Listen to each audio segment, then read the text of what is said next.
ইসলামের বাইরে যারা রাজনীতি করে ওদের চরিত্র বলতে কি আছে আপনি দেখান। আমি জাহাঙ্গীরনগরে প্রথমে ছিলাম, চান্স পেয়েছিলাম প্রথমে ওখানে। আমি দেখেছি সকালবেলা কুলি করছে মদ দিয়ে, ছাত্র পিটাচ্ছে শিক্ষককে। এখনো পর্যন্ত এরকম বেয়াদব বাংলাদেশে আছে না নেই? আজকে একজন এরকম বেয়াদবি করছিল দেখলাম। শিক্ষকের সামনে যদি টেবিলে চাপড় দিয়ে চোখ গরম করে তুই তোকারি করতে পারে, ও জীবনে কি করবে? আমাদের ইমাম যিনি ইমাম আবু হানিফা রহমতুল্লাহ আলাইহি এমনিতে এত বড় হননি, তার জীবনী পড়তে গিয়ে দেখলাম তিনি প্রথম জীবনে গরিবের সন্তান ছিলেন। ছোট বয়সে তার মা দিয়েছে তাকে মাদ্রাসায় মক্তবের শিক্ষক তাকে পড়াচ্ছে আলিফ বা তা সা। উনি প্রতিদিন এই কায়দা আমপারা কোরআন যায় বলেন, কাঁধে করে নিয়ে যায় মাদ্রাসায়, আবার আসে, কিন্তু পায়ে জুতা নেই। শিক্ষক একদিন ডাক দিয়ে বলছে জুতা, বলছে ওস্তাদ জুতা কেনার পয়সা টাকা আমার কাছে নেই। আমার মাও গরিব মানুষ। ওস্তাদ শেষ পর্যন্ত তার মাথার টুপিটা তাকে দিয়েছে, মাথায় টুপি লাগিয়ে দিয়েছে। পরের দিন আবার এসে তাকে খালি পায়, মাথা তো খালি ছিল, টুপি নাই, দিলাম তোরে আমি আর কি দেব। শেষে উস্তাদ একটা ছিঁড়া স্যান্ডেল ছিল, জুতা চামড়ার, বলছে এইটা নিয়ে যা, তোর যখন কিছু নেই এইটা পাই দিয়ে অন্তত আসবি। আল্লাহর বান্দা নোমান বিন সাবেত, যাকে আমরা ইমাম আবু হানিফা রহমতুল্লাহ আলাইহি বলি, বাড়িতে যাবার পরে তিনি পানি গরম করার পরে ওর ভেতরে ওই চামড়ার মোজা ছেড়ে দিয়েছে। জুতাটা ছেড়ে দেওয়ার পরে গরম পানিতে ওই যে মাঝখান থেকে যে চামড়াটা বের হয়, সতীর মতো দেখতে, চামড়ার মতো, ওইটা দিয়ে উনি সেলাই করেছে, মাকে দিয়ে উনি টুপি বানিয়েছে। পরের দিন যখন আসে তাকে খালি পায়। ওস্তাদ রেগে গেছে, তোরে দিলাম আমি স্যান্ডেল বা জুতা, পায়ে না দিয়ে খালি পায় কেন? ইমাম আবু হানিফা কেঁদে ফেলেছে, ডাক দিয়ে বলে ওস্তাদ আপনার পায়ে দেওয়া জিনিস আমি পায়ে দেব কি করে? আমি নিজে আমার মাকে দিয়ে পানি গরম করি, ওইটা এই যে কাপড়টা মাঝখানে ছিল ওইটা আমি এখন এই যে সেলাই করে টুপি বানিয়ে ফেলেছি। এলেম এমনি আসে আপনার কাছে? আমার এই ছোট্ট জীবনে আমি দেখেছি ওস্তাদ ওযু করছে, শিক্ষক ছাত্র পায়ে পানি ঢেলে দিচ্ছে, বয়স 7 বছর।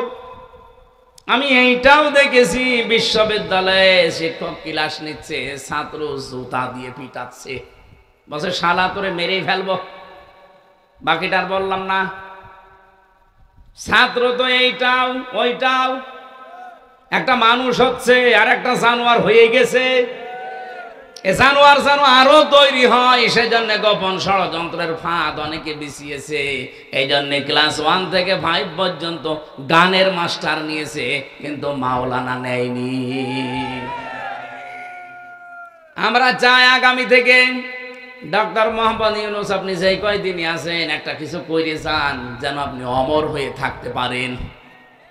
ফেব্রুয়ারির 12 তারিখে বলেছেন যে নির্বাচন দিয়ে আপনি বিদায় নেন, কিন্তু এমন একটা কাজ আপনি 92% মুসলমানের দেশে করে যান, এই দেশে আগামীতে কিয়ামত পর্যন্ত যত সন্তান আসবে তারা 5 পর্যন্ত পড়লেই যেন আলেম হয়ে যায়। একজন করে আলেম শিক্ষক নিয়োগ দেওয়ার পক্ষে আপনারা নেই? বলেন বলেন, দাবি আছে কার কার? এই দাবিটা আমার সাথে হাত তোলেন তো, লিল্লাহে তাকবীর। এটা শুধু ঝিনাইদহবাসীর দাবি না, সারা বাংলাদেশের 18 কোটি মানুষ, দল মত জাতি বর্ণ ধর্ম নির্বিশেষে সবার আহ্বান এটা। আশা করছে ডক্টর ইউনূস যাদের দায়িত্ব নিয়েছে তারা যেন পালস বুঝতে পারে। এটা একটা গভীর ষড়যন্ত্র। গানের মাস্টার নিয়োগ দিলেন, সেখানে টাকা লাগবে না। শরীর চর্চার মাস্টার নিয়োগ দিয়েছেন, টাকা লাগবে না। মুসলমানদের টাকা দিয়ে আপনি বেতন দেবেন গান শেখাতে, নাচ শেখাতে, শরীর চর্চা করতে। এই মুসলমানদের টাকা দিয়ে একজন আলেমকে রাখার ক্ষমতা আপনার হয় না। এমনিতেও মাস্টার্সে পড়ে শিক্ষক পিটাবে। আজকে এই গয়েশ চন্দ্র, কি ওর নাম, গয়েশ চন্দ্র, হ্যাঁ গণেশ, এই গণেশের বাচ্চা গণেশ আজকে যা করেছে একজন শিক্ষকের সামনে, এটা কোনো ছাত্রের আচরণ হতে পারে না। এর আচরণ যদি এই হয়, ওর সামনে কি করবে, ওর চোখ মুখ দেখে জাতি বুঝে ফেলেছে।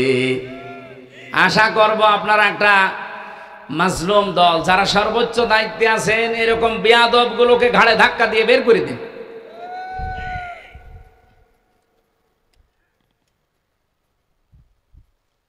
আমার ভাইরা, মিথ্যা কথা বলা বন্ধ করা দরকার।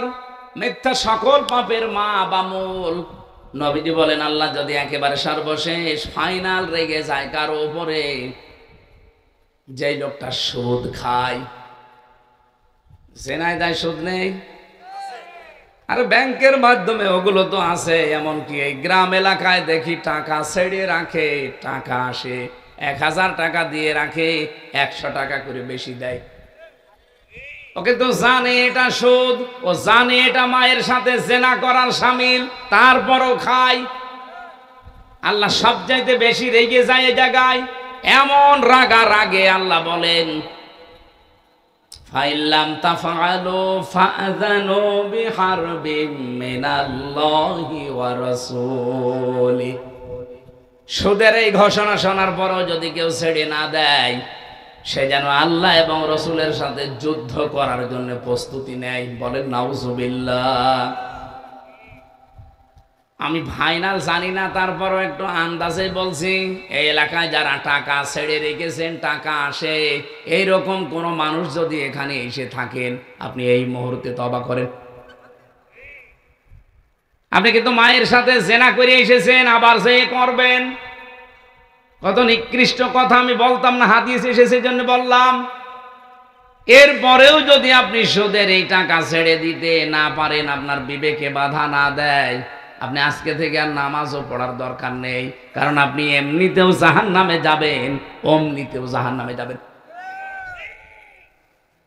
পরের এই শব্দটাকে আমি বানালাম, সূরা আলে ইমরানে আছে, যারা সুদ ছেড়ে দেয় না তাদের জন্য আমি আগুন তৈরি করে রাখলাম। বলেন নাউজুবিল্লাহ। আগুন কোথায় পাওয়া যায়? জাহান্নামে। বলেন বলেন। মুসলিম শরীফের যে হাদিসটা দিয়ে আরম্ভ করেছিলাম, 4টা কাজে আল্লাহ সব চাইতে বেশি খুশি, কিন্তু পৃথিবীর মানুষ নারাজ। আর 4টা কাজে আল্লাহ সব চাইতে বেশি নারাজ, পৃথিবীর মানুষ খুশি।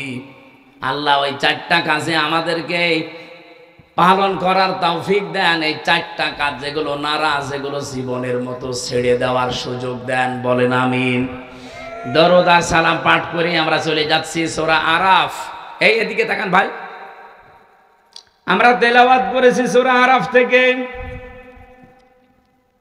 হচ্ছে 45, 46, 2টা মাত্র আয়াত পড়েছি কোরআনের। এখানে 206টা আয়াত আছে। দেখেন আপনি এই 2টা আয়াতে যত তথ্য বের হবে, তাহলে 206টা আয়াতে কত কথা থাকতে পারে। কোন আয়াত থেকে তাফসীর করতে হলে, বলতে হলে আমরা জানি কয়েকটা নিয়ম মানা লাগে। তার প্রথম নিয়ম হচ্ছে শুদ্ধ তেলাওয়াত, যেটা আমরা আগে করে ফেলেছি। 2 নম্বরে মাতৃভাষায় অর্থ এখন করা হবে। 3 নম্বরে ঐতিহাসিক প্রেক্ষাপট, এরপরে নামকরণ, এরপরে ব্যাখ্যা, এরপরে মূল শিক্ষা।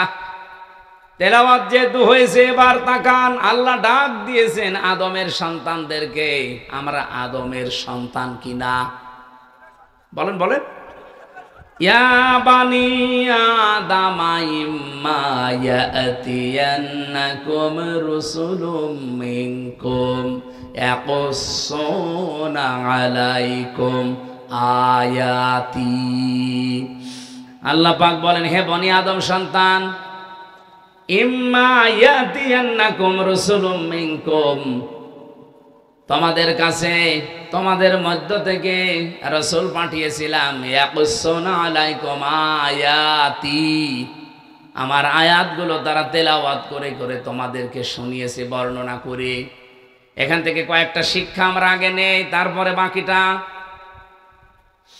3 নম্বরে পেয়েছিলাম কোন আয়াত থেকে যদি আপনি কথা বলেন ওই সূরার নামকরণ কিভাবে হয়েছে, ওই কোন সূরা থেকে, এইটা আগে জনগণকে জানাবেন। আমরা যেহেতু সূরা আরাফ থেকে আলোচনা করছি, আরাফ শব্দের শাব্দিক অর্থ হচ্ছে জান্নাতি আর জাহান্নামী মানুষের ঝগড়ার স্থান। 2 নম্বর ব্যাখ্যা, আরাফ মানে জাহান্নাম আর জান্নাতের মাঝখানে একটা প্রাচীর, একটা দেওয়াল। নবীজি বলেন এখানে আল্লাহ কিছু মানুষকে বসিয়ে রাখবে, অবাইনাহুমা হিজাব ওয়া আলাল আরাফি রিজালুন ইয়ারিফুনা কুল্লাম বিসিমাহুম ইলা আখিরি আয়াত। রব্বুল আলামিন বলেন তাদের মাঝখানে একটা হিজাব বা পর্দা দেওয়া থাকবে, যেটা প্রাচীর বা দেওয়াল বলা হয়। কিছু মানুষকে আল্লাহ ওখানে বসাবে, ওদেরকে আল্লাহ জান্নাতেও দেবে না, জাহান্নামেও দেবে না। হাদিসের শেষ পর্যন্ত আমি পড়ে দেখেছি, কোথায় দেবে এ কথা আর নেই। এখন আমার প্রশ্ন, সাহাবী এই প্রশ্নই করেছিলেন, হে নবী এদেরকে আল্লাহ জান্নাতে দেবে না কোন কারণে? নবীজি ব্যাখ্যা করতে গিয়ে বলেছিলেন, সাহাবী এদের জীবনে সব ভালো ছিল, কিন্তু মা বাবার সাথে সম্পর্ক ভালো ছিল না। ঝিনাইদহ বাসী এটা পড়লে আমার কেমন যেন ভয় লাগে। বাংলাদেশে আমরা বহু সন্তান এমন আছি, সব আমাদের ভালো, কিন্তু মা বাবার সাথে সম্পর্ক আমরা ভালো করতে পারছি না। কথা বলেন না কেন? এই জায়গায় যারা সব চাইতে বড় বাধা, আমার মা বাবার সাথে আমার সম্পর্কটা খারাপ করার পেছনে, আমি তো কয়েকটা মানুষকে খুঁজে পেয়েছি, দেখেন তো আপনার সাথে মেলে কিনা। 1 নম্বরে আমার শাশুড়ি, 2 নম্বরে আমার বউ। তাই বলে আমারটা না, ওইটা বলে আমি মায়ের খাবো?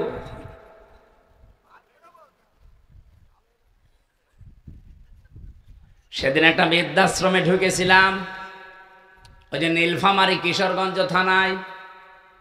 ঢোকার পরে আমাকে বলছে, হুজুর দেখেন তো, যে দেখি এই পাশে 25 জন মা, এই পাশে 25 জন বাবা বসে আছে।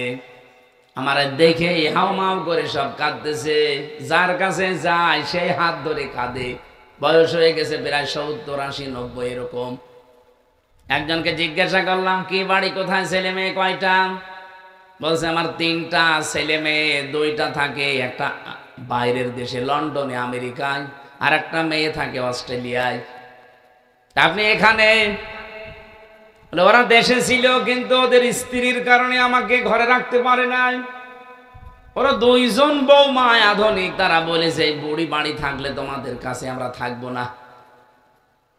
শেষ পর্যন্ত ছেলেরা আর মেয়ে মিলে আমাকে রেখে গেছে এই বৃদ্ধাশ্রমে। খুব কষ্ট হয় মাঝে মাঝে ওই নাতিদের কথা মনে উঠলে। এই বয়সটা একটু নাতি নাত করে যারা থাকবে তাদের নিয়ে একটু খেলাধুলা আনন্দ করব, অথচ এই নিঃসঙ্গ জীবনে পড়ে আছি। এখন শুধু গণনা করছি আল্লাহ কবে আজরাইল পাঠাবে। এই মেয়েটা যাদের দোষ দিল, আমি তো শুধুমাত্র এই মেয়েটা দিয়েছে দোষ তা বলছি না, বাস্তবে এটা হচ্ছে কিনা বলেন তো? যে মা বাবা এত কষ্ট করে আপনাকে এই 25 বছর 30 বছর পর্যন্ত লালন পালন করেছে, অথচ সেই মা বাবাকে বিয়ের কিছুদিন পরে আমরা অনেকে আলাদা করে দেই, বৃদ্ধাশ্রমে রেখে আসি, এমনকি পালাপালি করে খাওয়াই।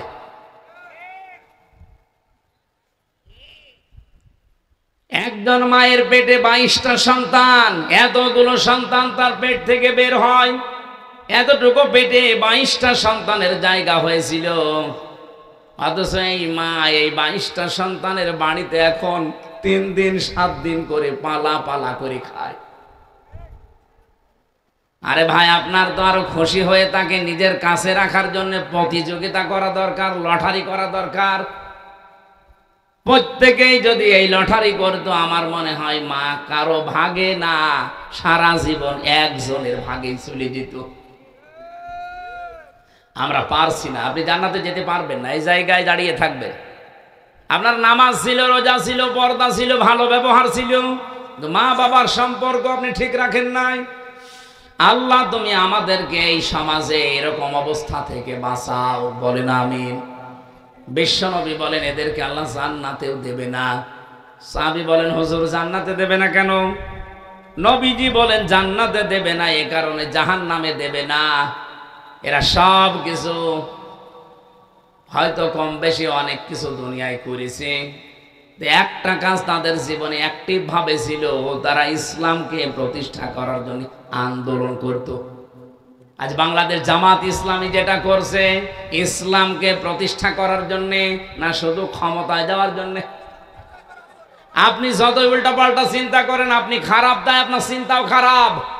কিন্তু যারা অ্যাক্টিভ জামাত ইসলামী বাংলাদেশে যোগ দিয়েছে, কসম আল্লাহর, এরাও যদি মনে করে না একমাত্র শুধুমাত্র কেবলমাত্র আমার ক্ষমতায় দরকার, ক্ষমতা দরকার আমার, এই জন্যে আমি এই চেয়ারে বসে ভালো কাজের আঞ্জাম দিতে চাই।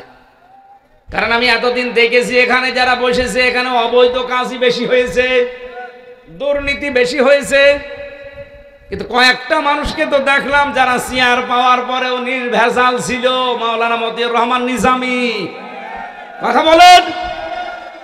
আমরা তো এই জন্যে চাচ্ছি এই সমাজটাকে যদি এখনো পরিবর্তন করতে চান, ইসলামকে আজ জায়গা মতো পৌঁছিয়ে দেওয়া লাগবে।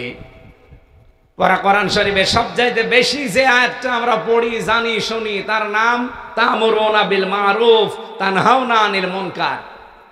আল্লাহ বলেন ভালো কাজে আদেশ দাও, অন্যায় কাজে নিষেধ করো না। এটা বাংলা অর্থ হয়নি। তা'মুরুনা বিল মারুফ, তোমরা আদেশ করবা পরিচিত কাজের, তানহাউনা আনিল মুনকার, তোমরা অন্যায় কাজে বাধা দিবা, প্রতিবন্ধকতা সৃষ্টি করবা। বাংলার মুসলমানেরা কথা বললে শুধু রাজনীতি মনে হয় আপনার কাছে, কথা বললে আপনার কাছে ধান্দাবাজি মনে হয়। বলেন তো আজ 54 বছরে ভালো কাজ বলেন, পরিচিত কাজ বলেন যেগুলো, এগুলো কি আদেশের জায়গায় আছে? নেই। এটা অনুরোধের জায়গায় আমরা নিয়েছি। এটা যদি আদেশের জায়গায় রাখতাম, আল্লাহর কসম এই দেশে কেউ সাদাবাজি করে টিকে থাকতে পারতো না। এই জন্য আহ্বান জানাচ্ছি, আশার সঞ্চার করতে চাই। যদি সাদাবাজ মুক্ত দেশ চান, যদি আগামীতে মিথ্যা মামলা, মিথ্যা সাক্ষী নিয়ে সারা জীবন জেলে থাকতে না চান, যা করেছেন করেছেন, ফিরে আসেন। বাংলাদেশ জামাত ইসলামীর পতাকা তলে ফিরে এসে দিনকে আজ বিজয় করে জায়গা মতো পৌঁছিয়ে দেন। কোনো দিন এই দেশে মিথ্যা মামলা, মিথ্যা সাক্ষী আপনার বিপক্ষে আর কেউ দেবে না। আমি গ্যারান্টি দিচ্ছি দেবে না। আপনি ইসলামকে জায়গা মতো একটু পৌঁছিয়ে দেন। 300 এমপি দেওয়া লাগবে না, মাত্র 151 জন এবার পাঠান। আমি তো সারা বাংলাদেশে স্পিকারই চালাচ্ছি যে 151 জন যদি সত্যি এবার কোরআন বুকে নিয়ে যেতে পারে, 5 বছর লাগবে না, মাত্র 2 বছরেই বাংলাদেশ মিনি জান্নাত হয়ে যাবে। কারণ কোন জায়গায় কোন ঔষধ দেওয়া লাগে এটা ভালো জানে কে? বলেন বলেন। সাদাবাজি করা, সাদাও থাকবে না, বাজিও থাকবে না। চুরি এমন ঔষধ আল্লাহ দিয়েছে, চোর পুরুষ হোক নারী হোক, যদি সাক্ষ্য প্রমাণে ধরা পড়ে কোনো বিচার লাগবে না, হাত কেটে দেন। এ বাংলাদেশে চোর মুক্তই করতে পারে না। কেউ বলে আমি চোরের খনি পেয়েছি। চোর মুক্ত বাংলাদেশ তৈরি করার জন্য একটা ফর্মুলা শুধু আমরা প্রয়োগ করব সামনে। বাংলাদেশে 2-5 বছর না, 2 দিনে চোর মুক্ত হয়ে যাবে। কারণ কোন জায়গায় দুর্বলতা, কোন ঔষধ দেওয়া লাগবে এটা ভালো জানে কে? বলেন তো। আহ্বান জানাচ্ছি, যদি নিরাপদ পৃথিবী পেতে চান, নিরাপত্তার সাথে বসবাস করে দুনিয়ার জীবন ত্যাগ করতে চান, আসেন আমরা এবার সব ভুলে ইসলামকে জায়গা মতো পৌঁছিয়ে দেই। যদি দিতে না পারেন আর নিরাপদে থাকতে পারবেন না, আপনিও ওলিউল্লাহ মুকাদ্দাসের মতো গুম হয়ে যাবেন। হ্যাঁ, কথা বলেন না কেন? ব্যারিস্টার আরমানের মতো গুম হয়ে থাকবেন 8 বছর, আমান আজমির মতো 10 বছর গুম হয়ে থাকবেন। সামনে পরিবেশ কিন্তু আসবে যদি ইসলাম না যায়। শুধু ঠিক ঠিক করে পর্যন্ত শেষ করে দেবেন না। এবার ময়দান আসতেছে, হয় বদরের ময়দান নাই উহুদের ময়দান। বদরের ময়দানে যুদ্ধ হয়েছিল নিজের আপন বাবার সাথে, আপন ছেলের, জামাইয়ের সাথে স্ত্রীর। এই কথা বলেন না কেন? এবারও সেই যুদ্ধের ময়দান আসতেছে শুধু ইসলামের জন্য। এবার দেখবেন আপনার বাবা আপনার বিরুদ্ধে চলে যেতে পারে, আপনার বউ আপনার বিরুদ্ধে চলে যেতে পারে, কিন্তু আমরা এবার ময়দানকে বদরের ময়দান মনে করবো ইনশাআল্লাহ।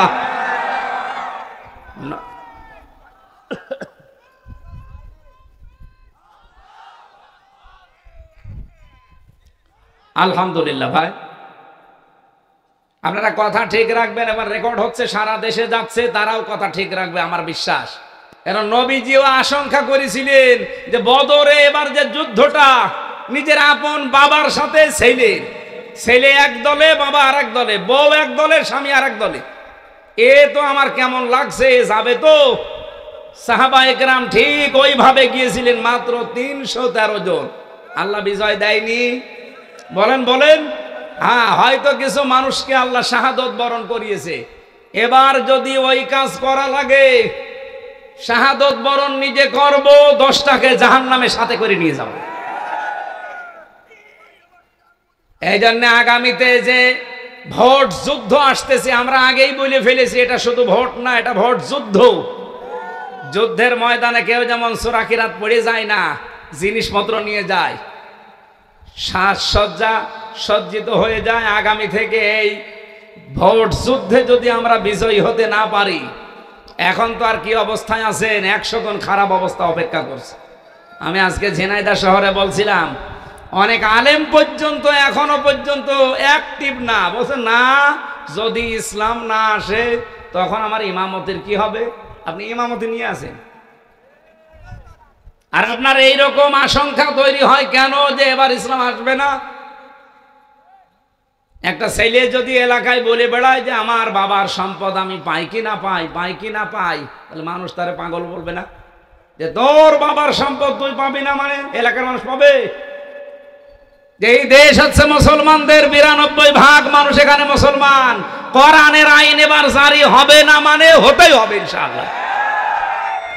কেউ হীনমন্যতায় ভুগবেন না, কেউ দুর্বল হবেন না, ভয় পাবেন না। ইসলাম এবার ক্ষমতায় যাবে। আপনি দেখেন না ডাকসুর নির্বাচন, একজন পেয়েছে 17,000 ভোট আর একজন পেয়েছে 3,000 ভোট। এখনো সত্যতা যাচাই করতে পারিনি। আসার সময় দেখছিলাম, আমার মনে হয় 12টার পরে ওটা ফাইনাল ঘোষণা আসবে। ঢাকা থেকে শুরু করে সারা বাংলাদেশে শুধু একটাই আওয়াজ হবে, নারায়ে তাকবীর। জবান খুলে বলেন লিল্লাহে তাকবীর। এটা শুনতে চান না এবার, নাকি শুনবেন ওইটা আবার? না, আমরা মুসলমানের এই দেশে আর কোন তাকবীর শুনতে চাই না। যদি তাকবীর শুনতেই হয়, লিল্লাহে তাকবীর। মন থেকে বলবেন, হার্টের রোগ থাকলে ভালো হয়ে যাবে। রব্বুল আলামিন বলেন, নবীজি বলেন, এই মানুষগুলো শুধু ইসলাম কায়েমের জন্য চেষ্টা চালিয়েছে, এই জন্য আল্লাহ তাদেরকে জাহান্নামে দিচ্ছে না। এই আয়াতের দিকে তাকিয়ে রাসূলের কথা যেহেতু আমি 100% বিশ্বাস করি, এই হিসাবে বলছি, এই বাংলাদেশে যারা দিন কায়েমের চেষ্টায় আছেন, একামতে দিনের সাথে লেগে আছেন, আপনি বিশ্বাস করতে পারেন আপনি জাহান্নামে যাবেন না। হ্যাঁ, জান্নাতেও যেতে পারবেন না যদি মা বাবার সাথে আচরণ খারাপ থাকে, সেটা আগে ঠিক করে নেন। যেহেতু নবীজি বলেননি যে কোথায় যাবে, যদি মনে করেন ওই জায়গায় আমাদের বসে থাকা লাগে এই আরাফ নামক প্রাচীরের ওপরে, তাহলে আমার মতো কপাল পোড়া আর কেউ। সুতরাং আমাদের এক্ষুনি পরিবর্তনের সময়। আল্লাহ বনি আদম সন্তানকে ডাক দিয়ে বলেন, ইম্মা ইয়াতিয়ান্নাকুম রাসূলুম মিনকুম ইয়াকুসুনা আলাইকুম আয়াতি। তোমাদের কাছে আমার রাসূল। এখানে আল্লাহ রাসূল এক বচন দিতে পারতেন, রাসূলুন বহু বচন দিয়েছেন। আমার প্রশ্ন হচ্ছে, এখন কি রাসূল আছে? তাহলে আল্লাহ রাসূলুন দিলেন কেন? আয়াতের তাফসীরে ফি জিলালিল কোরআন সাইয়্যিদ কুতুব লিখেছেন, কিয়ামত পর্যন্ত রাসূল থাকবে না, কিন্তু রাসূলের নায়েব থাকবে, উত্তরাধিকারী থাকবে, নায়েবে রাসূল থাকবে, আলেম ওলামা আসবে, আল উলামা ওয়ারাসাতুল আম্বিয়া, এরাও নবীর উত্তরাধিকারী, নায়েবে রাসূল। ইয়াকুসুনা আলাইকুম আয়াতি, তারা বর্ণনা করবে আমার আয়াতসমূহ। আজ বাংলাদেশে আলেম যারা সত্যিকারের, তারা কিন্তু কোরআন থেকে আল্লাহর আয়াতগুলো, ইতিহাসগুলো বর্ণনা করে আমাদের সতর্ক করে, কিন্তু আমরা উল্টা বুঝি।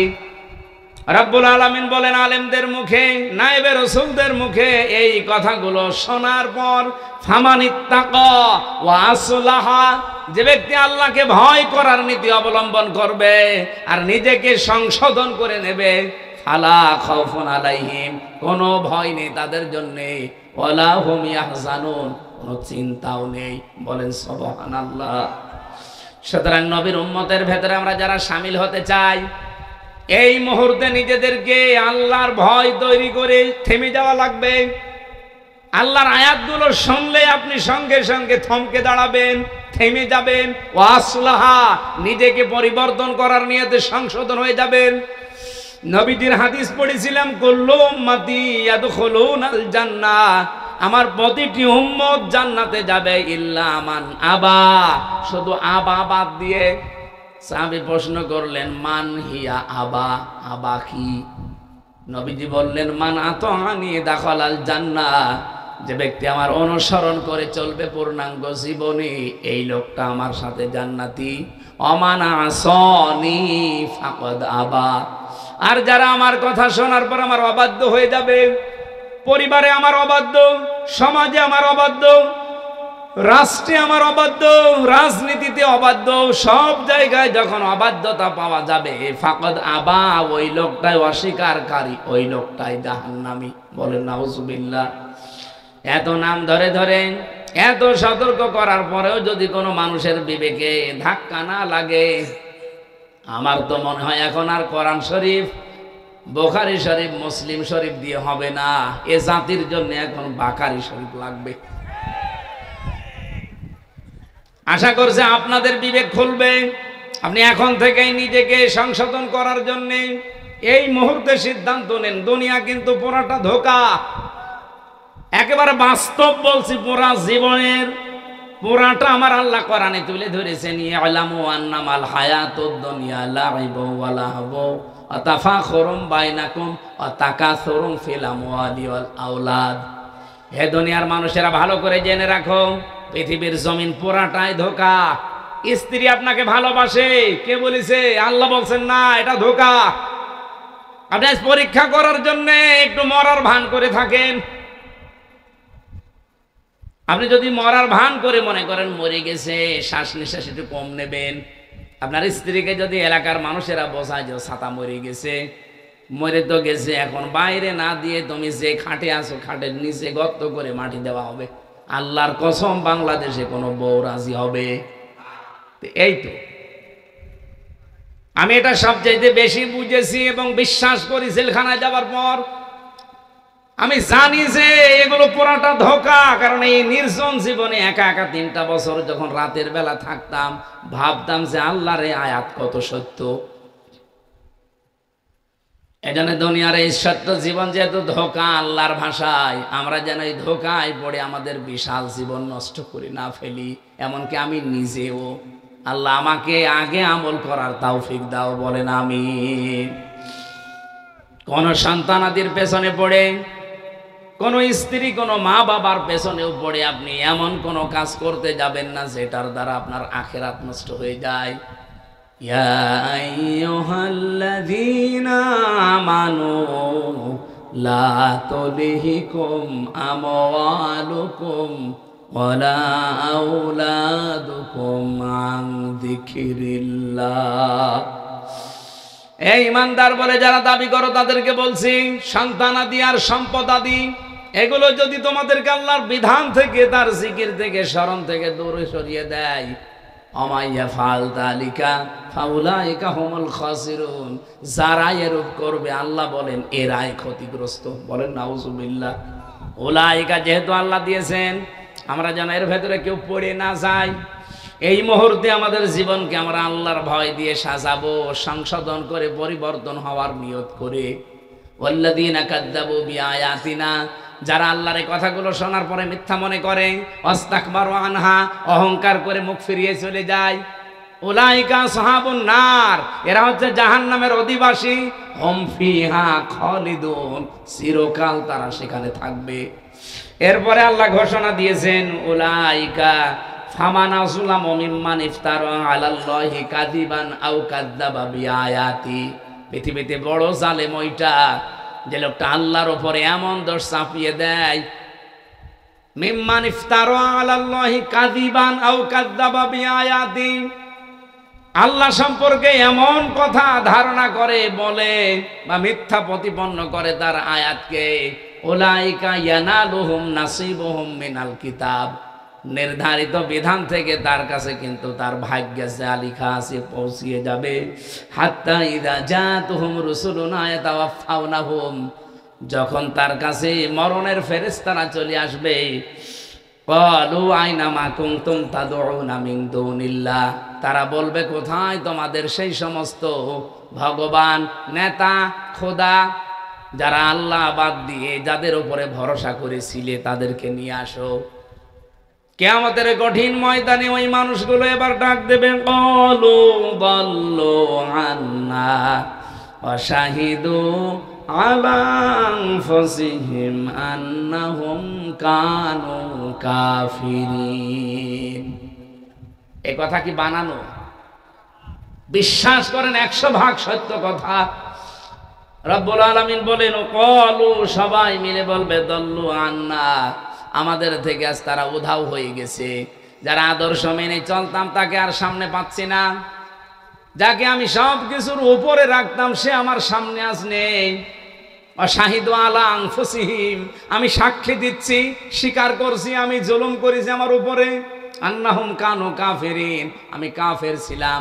এই মুহূর্তে এই কথা বলে কোনো লাভ হবে না। পরীক্ষা হয় আমার 1 থেকে মাস্টার্স পর্যন্ত পরীক্ষা দিয়েছি আমি, কোনো দিন প্রশ্নপত্র পরীক্ষার আগের দিন আমি পাইনি। অথচ আল্লাহ যে পরীক্ষা নেবে 1500 বছর আগেই প্রশ্নপত্র ফাঁস করে দিয়েছে। এরপরেও যদি আমরা কেউ ফেল করি, আদর্শ মানার ক্ষেত্রে কাকে অনুসরণ করছেন? যে লোকটা উধাও হয়ে যাবে মরণের পরে আপনার কাছ থেকে, এমন মানুষকে অনুসরণ করা দরকার। মরণের সময় যিনি শিহরে এসে বলবে, ভয় নেই উম্মত, আমি আছি, তোরে জান্নাতে পৌঁছিয়ে দেব। আল্লাহ রাসূলুল্লাহকে অনুসরণ করার তৌফিক। যেহেতু মরণের পরেই কবরের ভেতরে তাকে দেখানো হবে মান হাজার রাজুল, এই লোকটা কে ছিল। আপনি যদি সত্যি তার আদর্শ মন থেকে মেনে চলতে পারেন, সঙ্গে সঙ্গে আপনার মুখ দিয়ে বের হয়ে যাবে, হাদা নাবিয়ুনা মুহাম্মাদুর রাসূলুল্লাহ। বলেন আমিন। পৃথিবীর মানুষকে আল্লাহ 4টা জিনিস দিতে পারলে উনি খুশি, কিন্তু মানুষ এই 4টা পেলে নারাজ হয়ে যায়। আল্লাহ খুশি দিতে পেরে, মানুষ নিতে পেরে খুশি না বেজার? বেজার। এটা মুসলিম শরীফের হাদিস। নবীজি বলেন, 1 নম্বরে আল্লাহ যদি কারো ঘরে কন্যা সন্তান দিতে পারে আল্লাহ খুশি হয়। কিন্তু আমরা যারা দুনিয়াতে আছি, সে যেই হোক, প্রাথমিকভাবে কন্যা পেলেই মানুষ নারাজ। এই যে মেয়ে হলেই মানুষ নারাজ হয়ে যায়, এই স্বভাব কোনো মুসলমানের না, কোনো ইমানদারের না। ওয়া ইদা বুশিরা আহাদুহুম বিল উনসা যাল্লা ওয়াজহুহু মুসওয়াদ্দাও ওয়া হুয়া কাযীম। সূরা নাহলের ভেতরে এসেছে, আল্লাহ বলেন, যখন আপনি কন্যা হয়েছে এই সংবাদ দেবেন, কাফের যারা তাদের মুখ কালো হয়ে যাবে। তাহলে কন্যা হয়েছে কথা বললে মুখ কালো হয় কাদের? আর বাংলাদেশে কালো হয় কাদের?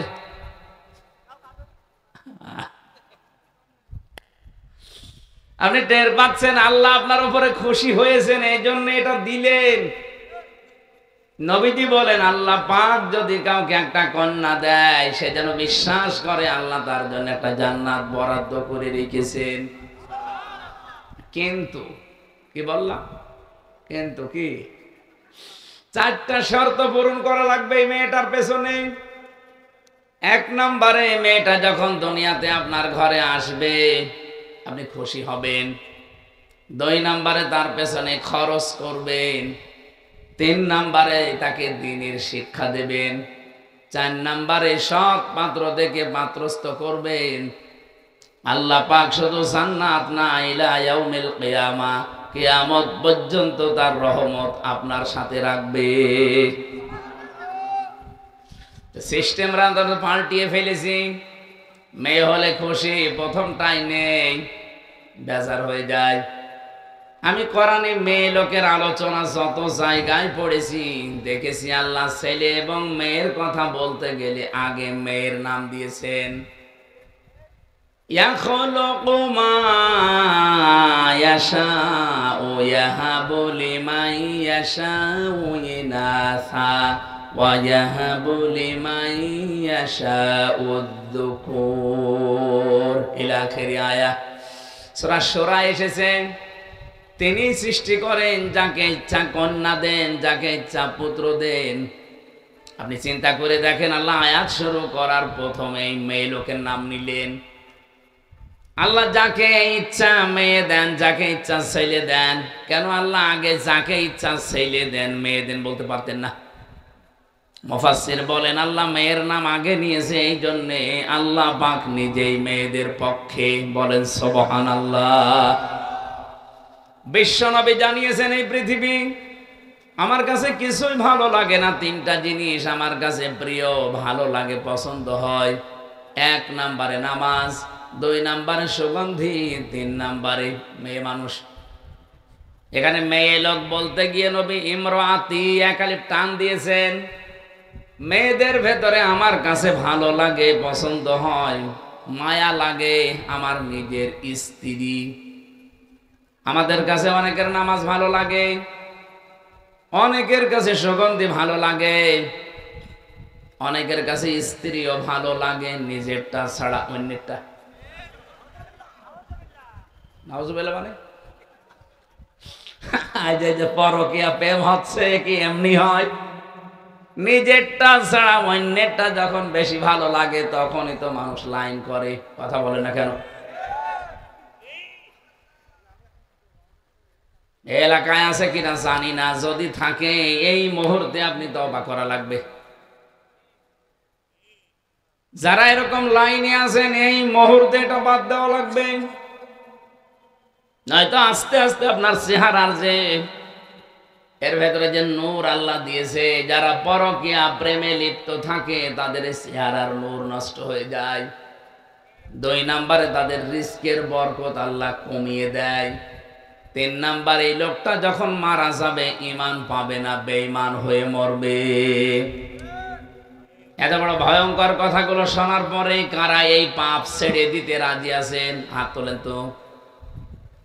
2 হাত তুলেছো তুমি, দাড়িওয়ালা মানুষ, লজ্জা থাকা দরকার। কার সাথে লাইন আছে জিজ্ঞেস করেন তো। আমার মনে হয় ভাবির সাথে লাইন আছে। না না, আমি হাসির জন্য বলি না। আপনি 1 হাত তুলতে পারতেন, তাও হালকা। ও 2 হাত তুলেছে এইভাবে।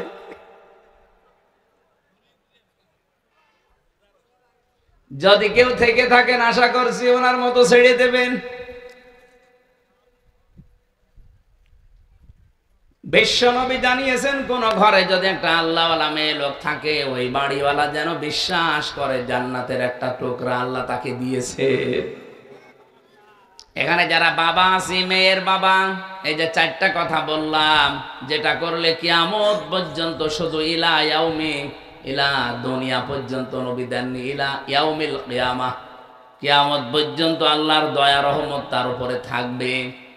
তাহলে 1 নম্বরে আপনি খুশি হবেন, 2 নম্বরে তার পেছনে আপনি খরচ করবেন সাধ্য মতো, 3 নম্বরে তাকে দ্বীন শেখাবেন, 4 নম্বরে তাকে সৎ পাত্র দেখে পাত্রস্থ করবেন। যদিও বাংলাদেশে মেয়েদের বিবাহের বয়স ধরা হয় 18 বছর, কিন্তু কোরআন হাদিস অনুযায়ী মেয়েদের বিবাহের বয়স ধরা হবে যেই দিন তার শরীর খারাপ হবে ওই দিন থেকে। এটা 10 বছরে, 12 বছরে, 15 বছরে, 18 বছরে হতে পারে। সম্মানিতা মা বোন যারা বসে আছেন, এখানে একটা মাসলা বলি। অনেকেই বেহুশ আছেন, এ বিষয়ে কোনো খবর নেই, হুঁশ নেই। নামাজ কিন্তু ফরজ, রোজা কিন্তু ফরজ। অনেকে হেলায় খেলায় নষ্ট করে নামাজও শুরু করে, রোজাও রাখে, কিন্তু একেবারে মধ্যম বয়সে না। মেয়েদের যেই দিন শরীর খারাপ হবে ওই দিনের পর থেকেই পবিত্র হয়ে তার নামাজ যে আরম্ভ হয়ে গেল জীবনে, রোজা যে আরম্ভ হয়ে গেল, কোনোদিন সে আর এগুলো ছাড়তে পারবে না। শুধু মাসে 3 দিন 5 দিন 7 দিন 10 দিন বাদ দিয়ে ওর জীবনে নামাজও বাদ নেই, রোজাও বাদ নেই। কথা বোঝা গেছে? এ মাসলাটা যারা জানতেন না আজকে থেকে আমল করবেন। আপনার মেয়ে যদি 10 বছরে বা 12 বছরে 15 বছরে শরীর খারাপ হয়েছে, আপনার স্ত্রী তো জানে, ওর পরে কোনোদিন যেন এই মেয়েটা আর ফরজ নামাজ বাদ দিতে না পারে। যদি হেলায় খেলায় নষ্ট হয়ে যায়, আপনার আমল নামায় কবিরা গুনাহ উঠতে থাকবে। এই যে নামাজ পড়লো না আপনার এই মেয়েটা, বালেগা হওয়ার পরেও কিয়ামতের দিন এই মেয়েটাকে যখন সর্বপ্রথম আল্লাহ তুলবে, আপনারা জানেন সবাই, আউয়ালু মা ইউহাসাবু বিহিল আবদু ইয়াউমাল কিয়ামাতিস সালাহ। কিয়ামতের দিন আল্লাহ তার সামনে দাঁড় করিয়ে সর্বপ্রথম নামাজের হিসাব নেবেন। এই মেয়েটাকে যখন জিজ্ঞাসা করবে, তোমার শরীর খারাপ হয়েছিল 13 বছর বয়সে, আর নামাজ আরম্ভ করেছো 20 বছর বয়সে, এই 7টা বছর যে নামাজ পড়ো নাই, কার আন্ডারে ছিলে? এই মেয়েটা নির্দ্বিধায় ওই দিন কিন্তু আপনার দোষ দেবে।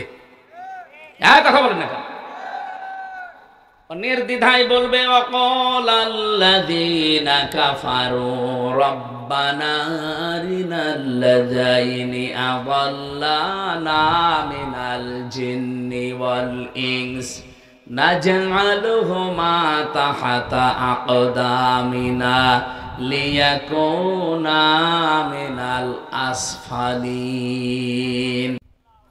সূরা হামিম সাজদার 29 নম্বর আয়াতে এসেছে, রব্বুল আলামিন বলেন, কাফেরেরা ওই দিন বলবে, রব্বানা, হে আমাদের প্রতিপালক, আরিনা, আমাদেরকে দেখান, আদাল্লানা মিনাল জিন্নি ওয়াল ইনস, ওই সমস্ত জিন আর মানুষদের যারা দুনিয়াতে আমাদেরকে পথভ্রষ্ট করেছিল, তারা নিজেরা হেদায়ের উপরে চলতো, আমাদেরকে চালাতো না, ওদেরকে ডাক দেন।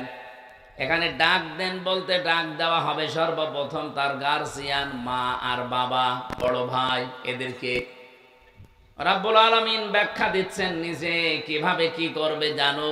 এই সন্তানটা মাকে আর বাবাকে দেখার পরে বলবে, কাছে আসেন। নাজআলহুমা তাহতা আকদামিনা, আল্লাহ কদম দিতে পারতেন, আকদাম বহু বচন দিয়েছেন। আপনার এই আদরের মেয়েটা, আপনার আদরের ছেলে আপনাকে ডাক দিয়ে নিচে ফেলবে আর মুখের উপরে জোড়া লাথি দেবে। আপনার মেয়ের বয়স এখন 17 বছর, আমার জাদু ঘুমাচ্ছে, ঘুমা করে, নামাজে দরকার নেই এখন, অথচ এই জাদু আপনার মুখে জোড়া লাথি মারবে। আমি এটা বানালাম না, বলেন? এখানে হাজারো মানুষ আমরা এরকম চরিত্রের আছি। বহু মানুষ আমি জানি, ছেলেকে মেয়েকে মহব্বতে ভালোবাসায় ফজরের নামাজে ডাকতে চায় না, এমনকি এমন বউ আছে ডাক দিলে আবার রাগ করে। না, অতটুকু মানুষের আবার নামাজ কিও, ঘুমাচ্ছে ঘুমাক, সকালে প্রাইভেট আছে, প্রাইভেটে আগে হয়ে গেল। মুয়াজ্জিন সাহেব যে কিছুক্ষণ আগে ডাক দিয়ে গেল, আসসালাতু খায়রুম মিনান নাওম, এই ঘুমের চাইতে নামাজ উত্তম। মুয়াজ্জিন কি বলেছে আসসালাতু খায়রুম মিনাল প্রাইভেট? বলেছে? আপনি কোন কারণে ঘুমাচ্ছেন? আশা করছি যাদের মেয়ে আপনি খোঁজ নেবেন, যদি আপনি দেখেন আপনার স্ত্রীর কাছ থেকে খোঁজ খবর নিয়ে যে আপনার মেয়ে অন্তত এখন 15 বছর 14 বছর থেকে তার শরীর খারাপ আরম্ভ হয়েছে, কোনো ছাড় নেই, নামাজ তাকে পড়তেই হবে, নয়তো ওই মেয়ের কারণে কিয়ামতের দিন শেষে আবার জাহান্নামে শুধু যাবেন না, লিয়াকুনা মিনাল আসফালিন, বলবে আল্লাহ একে তো জোড়া লাথি মুখে দেব, আমি যেখানে যাই ওকে সেখানে নিয়ে যাব। আসফালা সাফিলিন, এসমে তাফসিলের সিগা। এত নিচে জাহান্নামে নিয়ে যাব যার নিচে আর কেউ চায় না। কে বলবে এটা আপনার আদরের এই 14 বছরের মেয়েটা? বলেন নাউজুবিল্লাহ।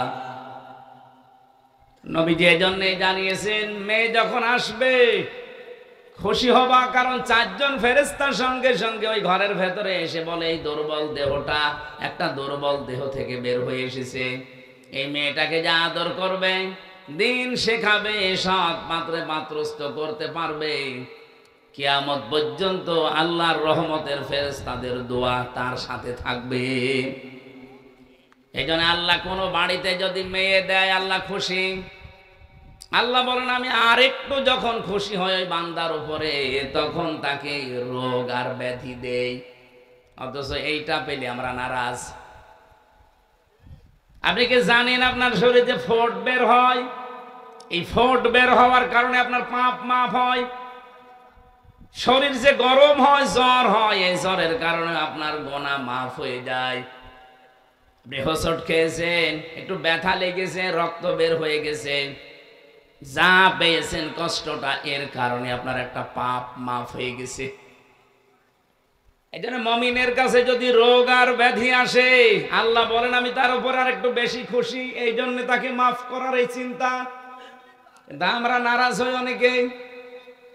3 নম্বরে আল্লাহ বলেন আমি যদি আর একটু বেশি খুশি হই এই বান্দার উপরে, তখন তার বাড়িতে আমি মেহমান পাঠাই।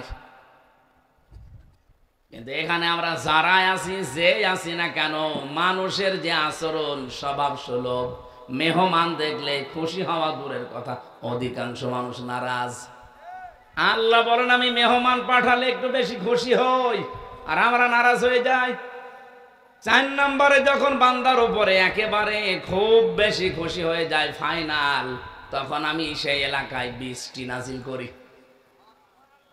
সিস্টেম অপর পৃষ্ঠায় দেখুন, নবীজি বলেন, এটা মুসলিম শরীফের হাদিস, আল্লাহ পাক সবচাইতে বেশি রাগান্বিত হয় দুনিয়ায় 4টা কাজে, কিন্তু বান্দা বান্দি দুনিয়ায় 4 কাজ করতে পেরে খুশি।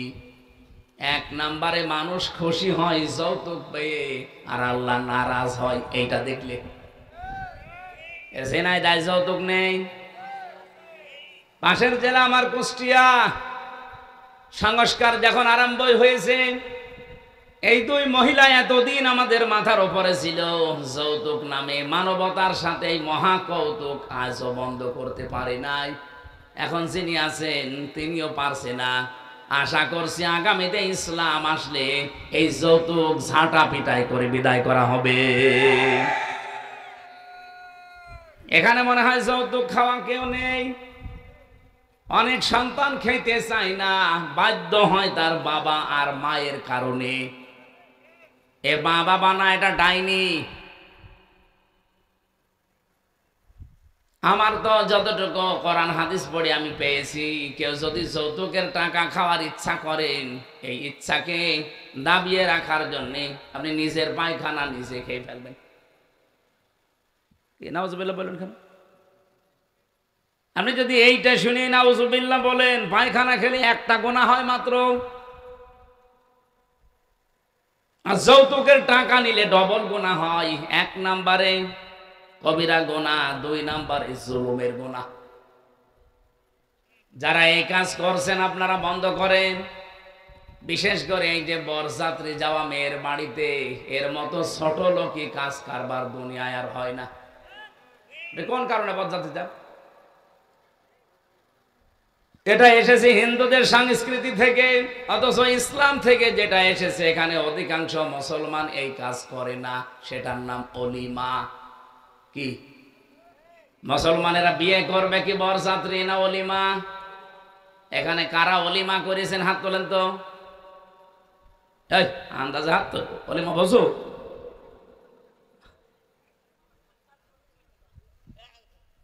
না, এই যে হাত তুলেছে এর কি এখনো বিয়ে হয়েছে নাকি অলিমা বসেও? অলিমা কি ছেলের বাড়ি হয় না মেয়ের বাড়ি? হ্যাঁ, আর বরযাত্রী নিয়ে যায় কার বাড়ি? যেহেতু ইসলামে এটা নেই, আজকে থেকে এই সংস্কার ঝিনাইদহ জেলা থেকে আরম্ভ হবে ইনশাআল্লাহ। এটা বাকি 63 জেলায় ছড়িয়ে যাবে, এটা রেকর্ড হচ্ছে। আমরা আজকে থেকে এই মুহূর্তে সিদ্ধান্ত নিয়ে নিলাম, জীবনে কোনোদিন আর বরযাত্রীর দাওয়াত পেলে যাব না। কারা যাবেন না হাত তোলেন তো বরযাত্রী জীবনে? আর অনেকে হাত তুলছে না, ধান্দায় আছে। আমি কি হাদিস কোরআন বানাচ্ছি? আপনি যদি কোরআনের কথা হাদিসের কথা শুনেও না মানে, তো আপনার এখানে আসার দরকার কি? বলেন, আপনাকে বলা লাগবে জীবনে কোনোদিন আর বরযাত্রী খাইতে যাব না, দাওয়াত পেলেও যাব না। বলবো না, অলিমা দাওয়াত দেন যাব। কারা কারা বরযাত্রী যাবেন না হাত তোলেন। হ্যাঁ তোলেন, তাড়াতাড়ি তোলেন। বরযাত্রী খাওয়াচ্ছে। বারবার এত করে বলছি, কারণ আছে, কারণ আমার 3টা মেয়ে, ছেলে নেই, আমার বাসা লাগবে না। না, যদিও আমি বানিয়ে বলছি না, এটা হাদিস কোরআন, কিন্তু আমরা মেনে নিতে চাই। ভাই, আল্লাহ আমাকে দেয়নি ছেলে, মেয়ে দিয়েছে, কিন্তু যৌতুকের টাকা নেওয়া। আল্লাহ পাক বলেন, আমি যদি আর একটু বেশি রেগে যাই কারো উপরে, আমি তখন দেখি এই লোকটা গীবতে লিপ্ত। তার মানে আল্লাহ পাক বেশি রেগে যান মানুষকে গীবত করতে দেখলে। অথচ বাস্তবতায় দেখলাম এখনো চলছে বাংলাদেশে গীবত। তো দূরের কথা, গীবতের উপরের আরেকটা পাপ আছে, তার নাম তোহমত। সেইটা এই দেশে সবচাইতে বেশি হচ্ছে। গীবত বলা হয় কাকে? কারো ভেতরে কোনো দোষ আছে, ওই দোষের কথা যদি তার অঙ্গাচরে বলেন, সে যদি রাগ করে শুনলে, এইটার নাম গীবত। আর এইটার উপরে আরেকটা পাপ আছে, তার নাম তোহমত। ওইটা কি? আপনি আন্দাজে একজনের উপরে কোনো দোষ চাপিয়ে দিলেন, অথচ ওই লোকটা ওই দোষ করে নাই। ওইটার কারণে সে জাতির কাছে কালার হয়ে গেল, একটা বদনাম হয়ে গেল তার। এরকম দোষ তো দেশে নেই। এই যে নির্বাচন চলছে ডাকসুতে, এমন এমন দোষ এক একজনের উপরে দিচ্ছে এক একজন, অথচ ওই দোষ তার ভেতরে নেই। শুধু রাজনৈতিক প্রতিহিংসার কারণে এই দোষগুলো অনেকের উপরে চাপানো হচ্ছে। কোরআনে কারীম জানিয়েছে, ওয়ামাইয়া কাসাবা খাতিয়াতান আও ইসমান সুম্মা ইয়ারমি বিহি বারিআন ফাকাদ ইহতামালা বুহতানা ওয়া ইসমান মুবিনা। সূরা নিসা 112 নম্বর আয়াতে আছে, রব্বুল আলামিন বলেন, দুনিয়ায় বহু মানুষ এমন আছে নিজে অন্যায় করে, নিজে অপরাধমূলক কাজগুলো করে বেড়ায়, আর এই কাজটা যখন হয়ে যায় তখন একটা নিরপরাধ মানুষের উপরে দোষটা চাপিয়ে নিজে সাধু সাজে। এটা সবচাইতে বেশি করছে, এখন আমি নাম নিলাম না, সেই লোক কে?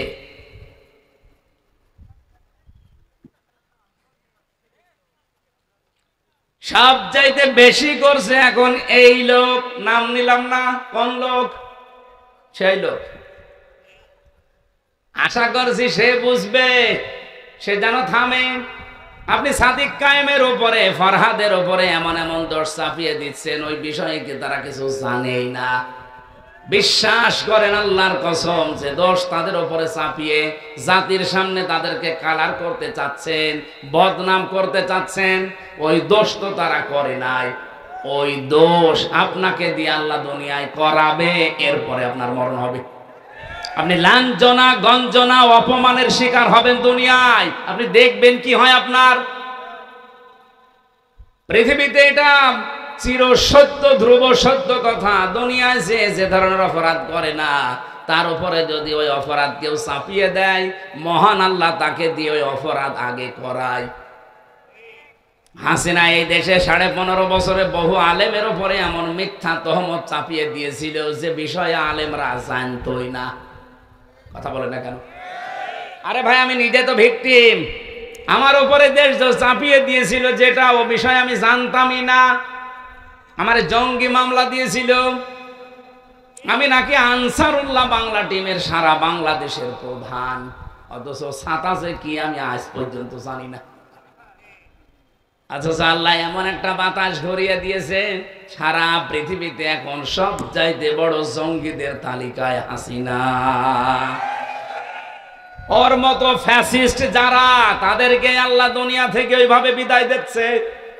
বাশার আল আসাদকে দিয়েছে, এই যে আজকেও দিয়েছে একজনকে নেপালে না, বিক্ষোভ করতে গিয়ে ছেলেমেয়েরা জনতারা আগুন লাগিয়ে দিয়েছে, শেষ পর্যন্ত প্রধানমন্ত্রীর বউ পুড়িয়ে মরে গেছে। এটা তো আল্লাহ সিম্পল দেখাচ্ছেন, এটা কিন্তু কোরআনের কথা। দুনিয়ায় যদি কেউ কোনো অপরাধ না করে তার উপরে দোষ আপনি চাপিয়ে দেবেন, আপনাকে দিয়ে ওই দোষ আল্লাহ করাবে, নয়তো আপনার মরণ হবে না। অনেকে আবার এই জায়গায় একটা সুযোগ খোঁজে যে মরণ যদি না হয় তাহলে বেঁচে থাকতে তো পারবো।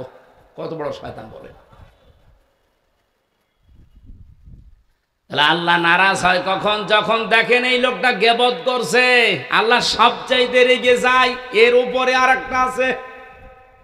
3 নাম্বারটা পেয়েছি আমি। আল্লাহ পাক বলেন আমি আরো রেগে যাই যখন বান্দার উপরে দেখি এই লোকটা মিথ্যা কথা বলছে। এটা তো আর দেশে নেই। 63 বছরের জীবনে, অথচ আমাদের যিনি আদর্শ, আমি যে বললাম সাবধান, কার আদর্শ অনুসরণ করছেন প্রশ্নবোধক চিহ্ন এমনি দেয়নি। 63 বছরের জীবনে এই মানুষটা একটা মিথ্যা কথা বলেনি। সেই লোকটার জীবন চরিত্র নিয়ে আজকে আলোচনা হবে। অথচ আপনারা যারা আদর্শ মেনে আনন্দে লাফান, তার জীবনে পুরাটাই মিথ্যা দিয়ে ভরা। ঝিনাইদহবাসী এখানে শুধু এই হাজারো মানুষ শুনছে না, এটা রেকর্ড হয়ে তামাম দুনিয়া চলছে। এখন সারা পৃথিবীর মানুষকে জানাবো, যাদের আদর্শ অনুসরণ করেন, বিবেকের কাছে একটু প্রশ্ন করেন ওই লোকটা আসলে চরিত্রবান কিনা।